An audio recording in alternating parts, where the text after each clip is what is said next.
नमस्ते दोस्तों और विद्यार्थियों। एग्ज़ाम आ गया है, सेकंड समेटिव टेस्ट। डर लग रहा है ना? तो आओ आप सबको मेरा एक हीलिंग टच देते हैं। हीलिंग टच मतलब उपचार का वो स्पर्श जो आपको आराम दे।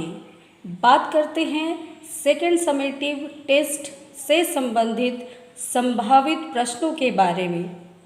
और हाँ, बहुत सारे ऐसे बच्चे हैं जिन्हें अभी तक सेकंड समेटिव टेस्ट का सिलेबस भी नहीं मालूम होगा। क्वेश्चन कैसा आएगा, आंसर कैसे देना है, यह भी नहीं मालूम है, क्योंकि विभिन्न कारणों से उनका रोज़ विद्यालय नहीं आना हो पाता है और इसी कारण उन्हें बहुत सारे चीज़ें शिक्षकों से मालूम नहीं हो पाती। उन बच्चों को एक हीलिंग टच देने का मेरा ये प्रयास है। मेरे इस नेक प्रयास के साथ आप भी जुड़िए। मेरे चैनल को लाइक, शेयर और सब्सक्राइब ज़रूर कीजिए ताकि मुझे वह एनर्जी मिले जिससे मैं इन ज़रूरतमंद बच्चों को फ्री सेवा दे पाऊँ। चलिए जानते हैं क्लास 7 के भूगोल से सेकंड समेटिव टेस्ट के सिलेबस के बारे में। सिलेबस स्क्रीन पर है, देख लो। और बात करते हैं अब संभावित प्रश्नों के बारे में। संभावित प्रश्न ऐसे हैं, दिख रहा है स्क्रीन पे। हाँ, प्रश्न आता है सही उत्तर चुनकर लिखो या सही उत्तर के सामने सही का चिन्ह लगाओ, या फिर आता है क्वेश्चन सही उत्तर को गोला लगाओ यानी घेर दो।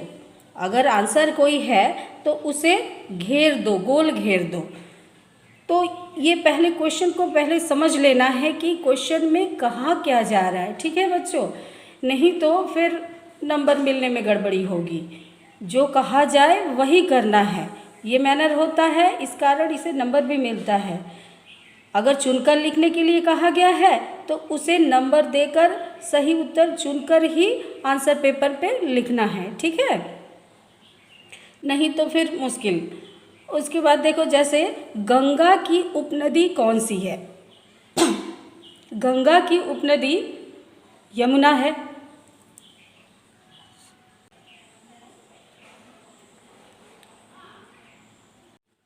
गंगा की उपनदी क्या है?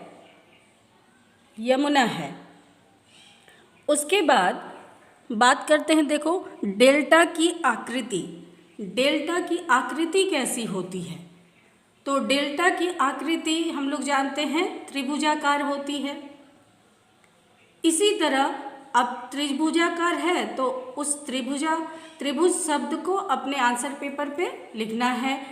1 का 2 लिख के बी नंबर देकर त्रिभुज लिख देंगे। तो इस तरह आंसर देना पड़ता है, जैसे तैसे नहीं, ठीक है? उसके बाद क्वेश्चन आता है, जानते हो, रिक्त स्थानों की पूर्ति करो। रिक्त स्थानों की पूर्ति यानी खाली स्थान दे दिया गया है। देखो, खाली स्थानों की पूर्ति करना है,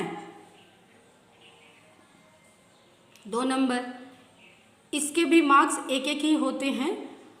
जैसे 1 नंबर देखो, अफ्रीका में घास के मैदान को क्या कहते हैं?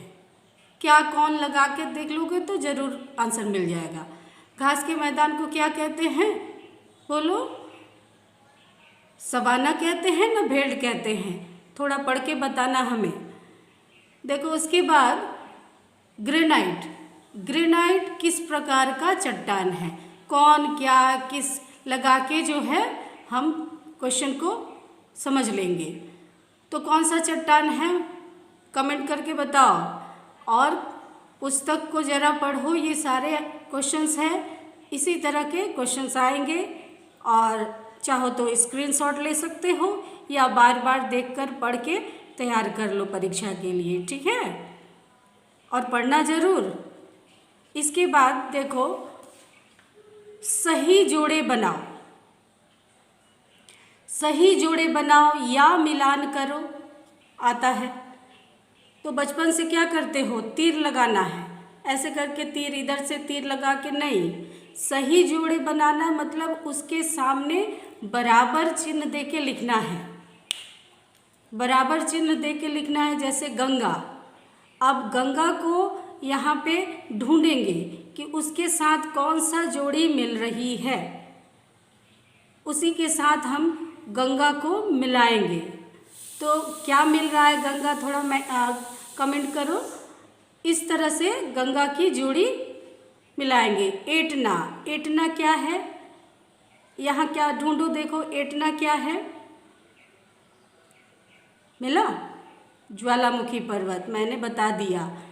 ठीक है, इसी तरह ढूंढना, यहाँ से यहाँ, तो इस तरह बराबर का चिन्ह देकर, यहाँ बराबर का चिन्ह देकर गंगा, एटना इत्यादि इसके सामने यहाँ से उत्तर चुन के यहाँ लिखना है।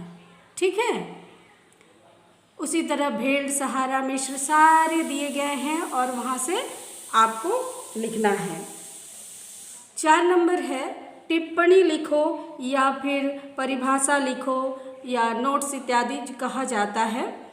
तो यहाँ देखो, अर्घ, शाखा नदी, पर्वत, उपनदी, दोआब, हमादा, मैदान, इस तरीके से दे दिया जाएगा। तो उसके बारे में जो जानते हो या फिर परिभाषा जानते हो तो परिभाषा लिख देना है।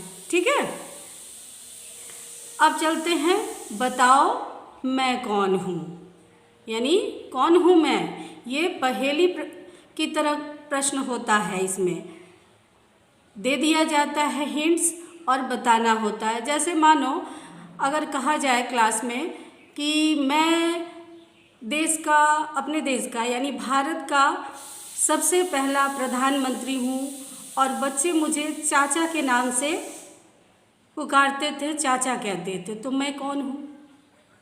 बिल्कुल सही, पंडित जवाहरलाल नेहरू। उसी तरह यहाँ भी उसी तरह का प्रश्न है। जैसे मैं विश्व का सबसे लंबा बांध हूँ, तो कौन हूँ? अफ्रीका में मिलेगा विश्व का सबसे लंबा बांध। तो लंबा बांध कौन सा है? आशुआन बांध। उसी तरह ढूंढ लेना है। मैं वह स्थान हूँ जहाँ नदी विलीन होती है, यानी खत्म हो जाती है, जाकर सागर में मिल जाती है। तो कौन सा जगह? एक तो उद्गम है जहाँ से नदी निकलती है और जहाँ पे गिरती है, यानी क्या होगा? मुहाना। तो अरे मैं तो आंसर ही बता दी। ठीक है, तो मुहाना। तो इसी तरह से प्रश्नों के उत्तर आपको ढूंढ लेने हैं और ढूंढकर कितना हेल्प मिला बताना ज़रूर। ठीक है, उसके बाद देखो थोड़े विस्तृत प्रश्न आते हैं। विस्तृत प्रश्नों में 3 नंबर, 4 नंबर या 5 नंबर के भी प्रश्न होते हैं कभी कभी। जैसे देखो, मिस्र को नील नदी का वरदान क्यों कहते हैं? क्यों कहते हैं? नील नदी बहती है तो उसके किनारे क्या क्या हुआ है वो सारे कुछ लिख देना है। मैदान किसे कहते हैं, कितने प्रकार के होते हैं, उनका नाम भी लिखना है, उदाहरण भी देना है, एक एक उदाहरण अवश्य लिखना है। ठीक है, तो इसी तरह से हमने 10 प्रश्न दिए हैं। आशा है बहुत सारा हेल्प मिलेगा बच्चों को सेकंड समेटिव में, और थोड़ा कमेंट करके ज़रूर बताना कि कितना हेल्प मिला और प्रश्नों के उत्तर मिले कि नहीं, समझे कि नहीं। प्रश्नों को समझ लेना है, प्रश्नों को पहले पढ़ना है और समझ के उसके अनुसार उत्तर देना है। ठीक है, सभी बच्चों को, सभी स्टूडेंट्स को मेरा ऑल द बेस्ट। अच्छे से पढ़ना और अपने दोस्तों के बीच इस वीडियो को ज़रूर शेयर करना ताकि उन्हें भी हेल्प मिले। ठीक है, all the best, thank you.